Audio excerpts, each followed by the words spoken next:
So mga tol, matapos nga pong sabihin sa latest interview ni former 2 Division World Champion Luis Pantera Nery na wala na siyang interes sa Pinoy former 3 Division World Champion Janrel Casimero dahil sa hindi daw maganda ang performance na pinakita ni Cuadro Alas sa huling laban niya sa retired at trainer na ngayon na si Yukinori Ogoni. So parehas nga po sila ni Naoya Inoue ng dahilan kung bakit inayawan nila si Casimero. So dahil wala nang interes si Luis Nery kay Casimero, nakatuon na ngayon ang pansin niya sa number 1 contender sa IBF at WBO na si Sam Goodman.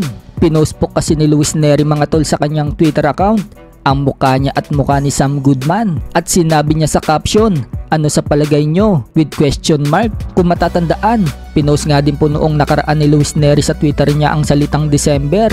Ibig sabihin, lalaban ngayon si Luis Nery sa December. At kung matatandaan din natin mga tol, sinabi ni Sam Goodman matapos ang dominanting panalo niya nito lang October 15 sa baluarte niya sa Australia kontra sa Meksikano na si Miguel Flores. Sinabi nga po ni Sam Goodman na balak daw niyang lumaban pa ng isang beses bago matapos ang taon na ito.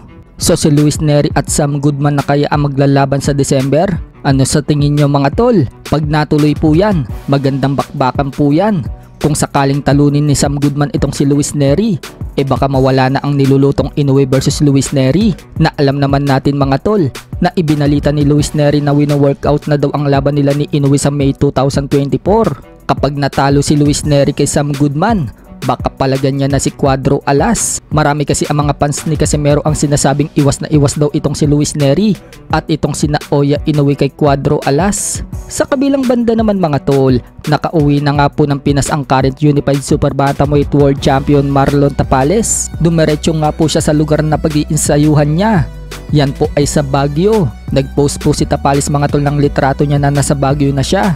At hindi na nga po niya sinayang ang panahon niya. Nag-umpisa na siya mag-training kasama ang team.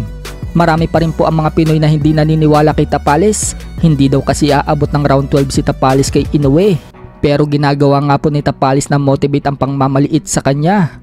Anya, gugulatin daw niya ang buong mundo sa December 26. Sa kabilang dako naman mga tol, matapos nga po matalo ni Pilipos Nitumbo at maagawan siya ng WBO Global Super Bantamweight belt ni Casimero, mag-aanim na buwan na ang nagdaan sa Okada, Manila, kung saan pinabagsak siya sa round 6 at tinalo siya ni Casimero via unanimous decision.